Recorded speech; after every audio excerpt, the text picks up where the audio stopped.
미국 상원의회 원내 목사였던 고 리처드 할버슨이 이렇게 말을 했습니다. 이 땅에 있는 모든 교회들이 경각심을 가지고 들어야 하는 말입니다. 처음에 교회는 살아계신 그리스도를 중심으로 모인 공동체였다. 그 후에 교회가 그리스도로 옮겨가서 하나의 철학이 되었다.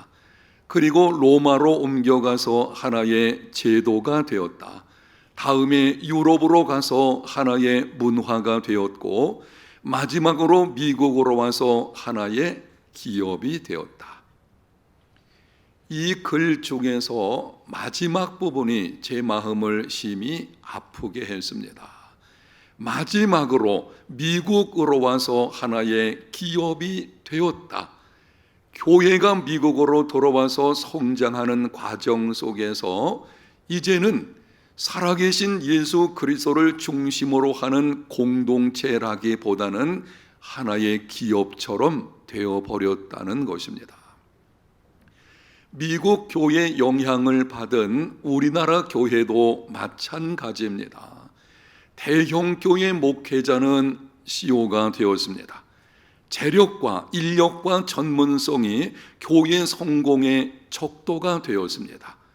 교인 숫자가 목회자의 성공을 가름하는 현상까지 벌어지고 있습니다. 교회 성장을 위해서 세상의 경영 전략들이 아무런 검증도 거치지 않고 그대로 들어오고 있습니다.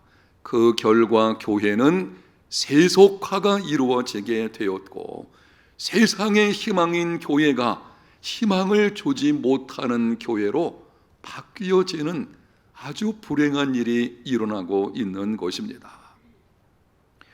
여러분, 왜 이런 일이 일어나고 있는 것입니까? 교회가 무엇인지를 알지 못하기 때문입니다.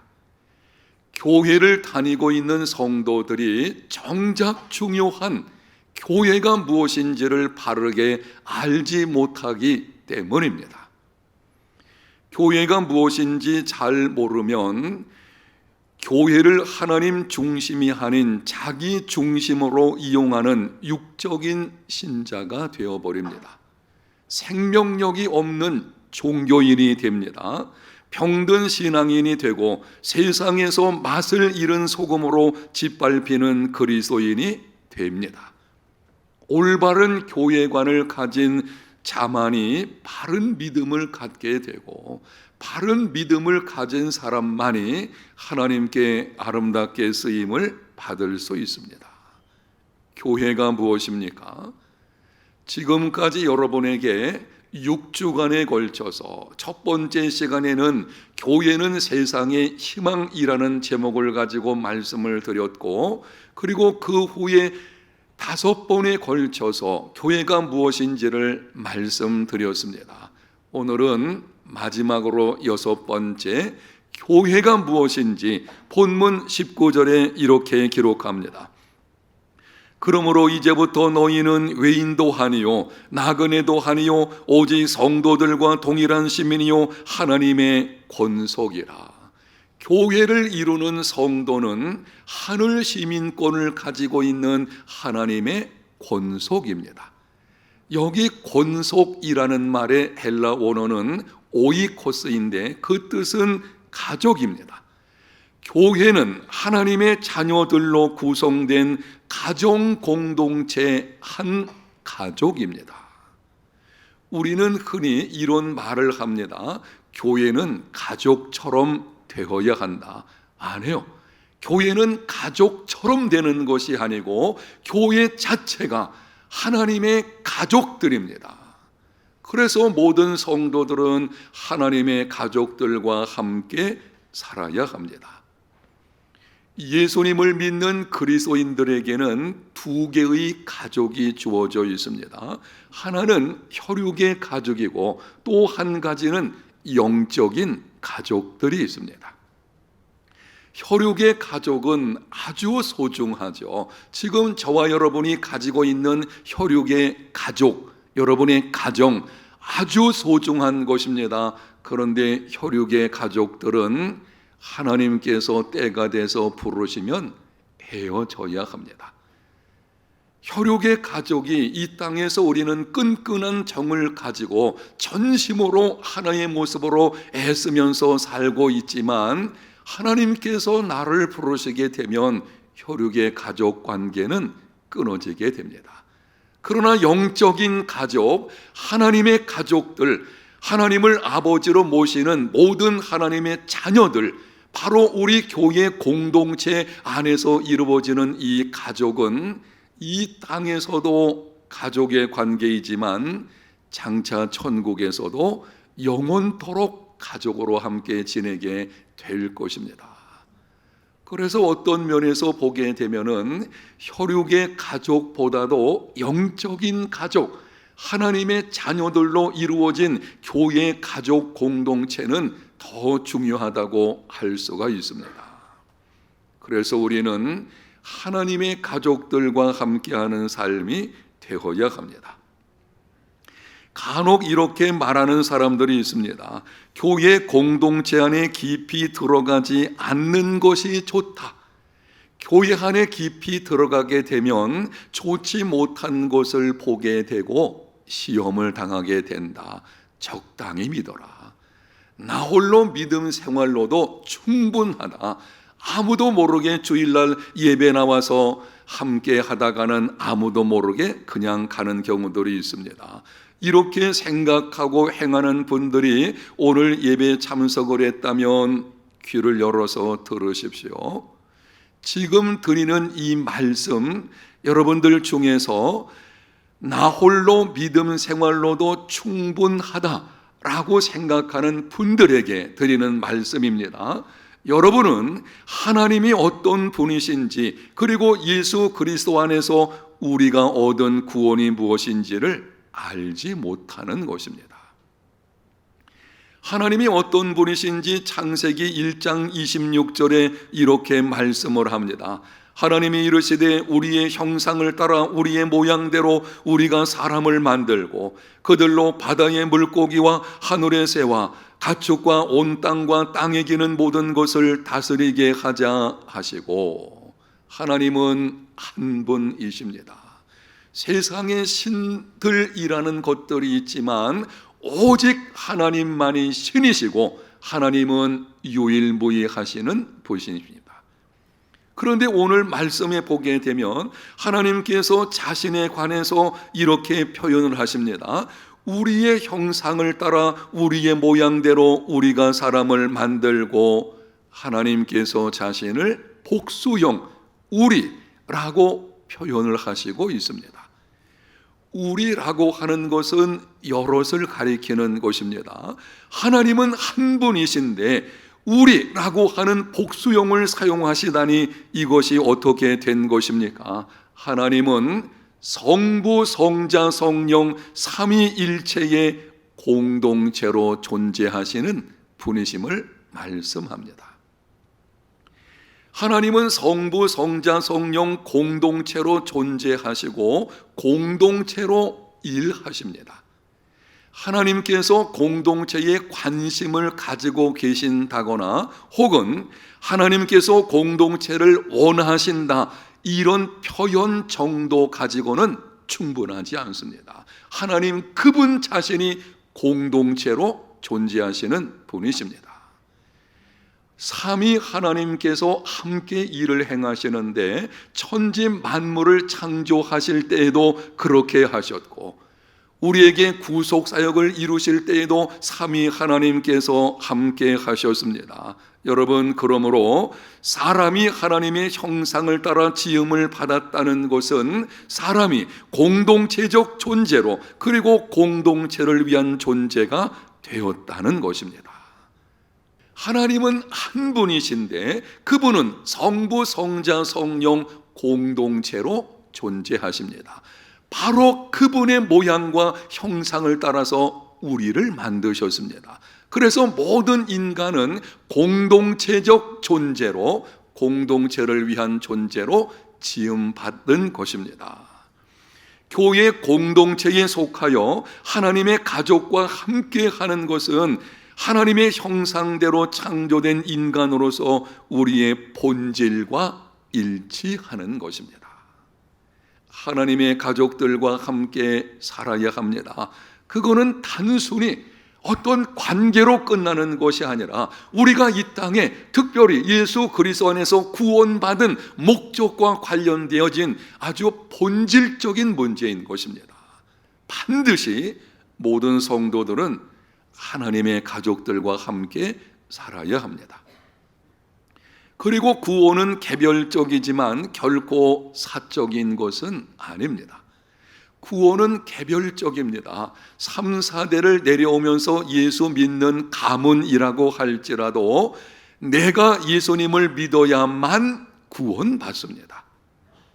가문의 어떤 전통이 나를 구원하는 것이 아니고 개별적으로 내가 예수님을 구세주와 주님으로 영접해야만 비로소 구원받는 구원은 개별적입니다.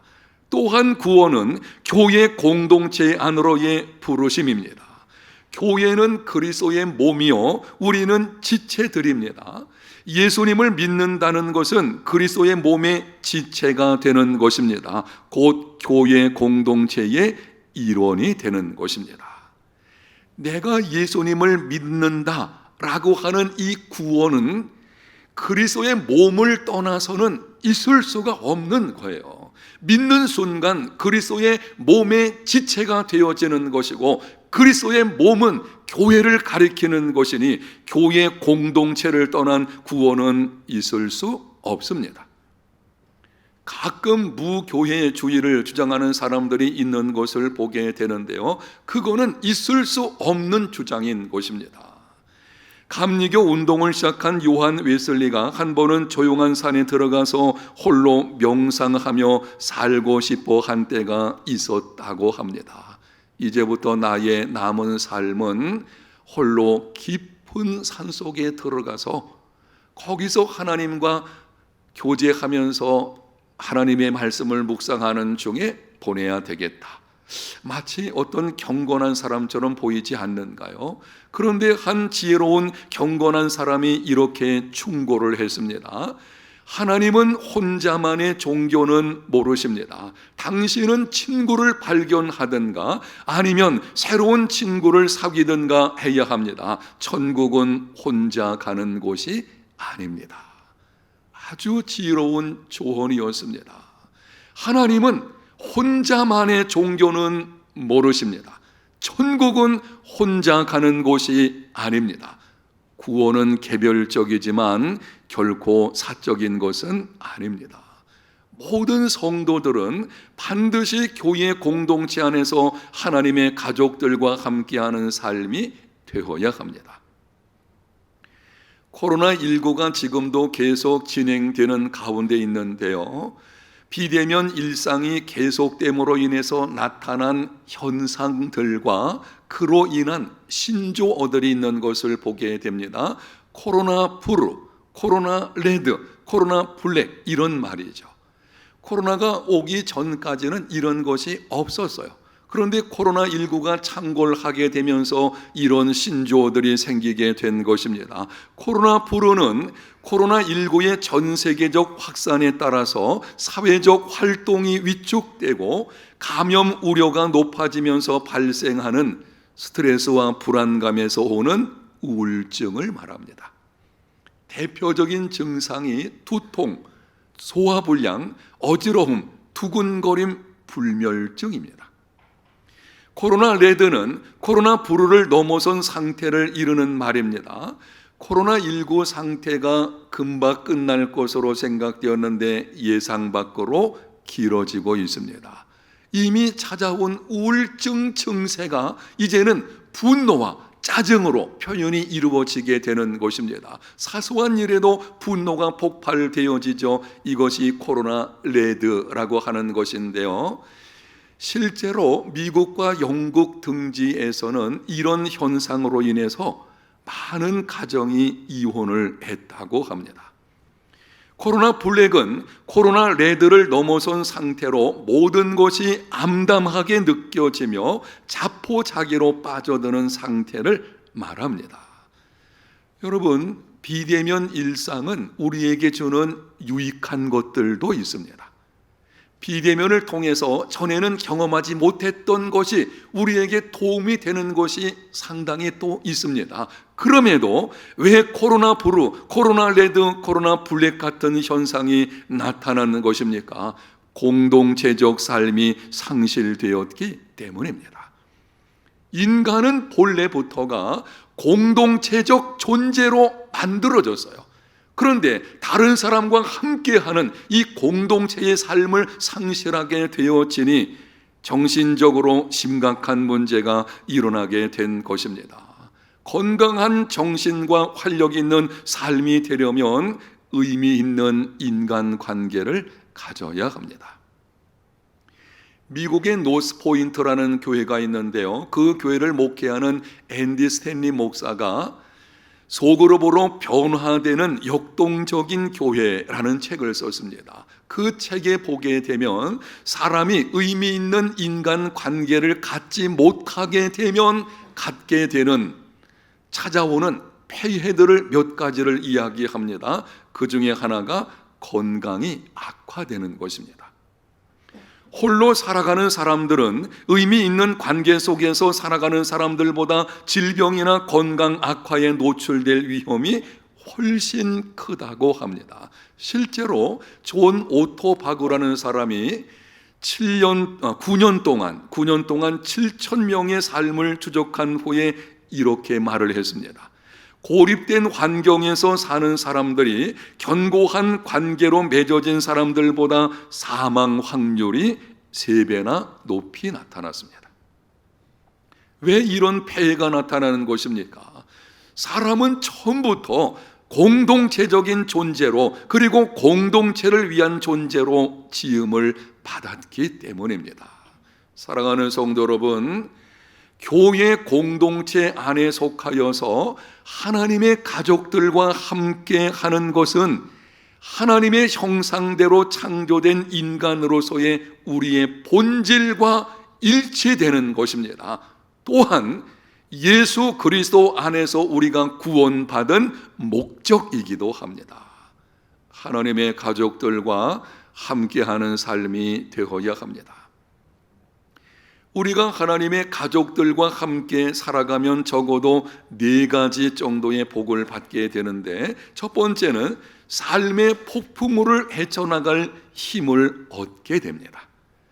곤경이 찾아왔을 때에 하나님의 가족들과 함께하면 그 가족들이 나를 위해서 기도해 주게 되고, 지금 내게 있는 힘겨운 그 짐을 함께 나누어지게 됩니다. 고난을 이겨낼 수 있는 새 힘을 얻게 됩니다. 두 번째, 중요한 결정을 내리는 데 필요한 지혜를 얻게 됩니다.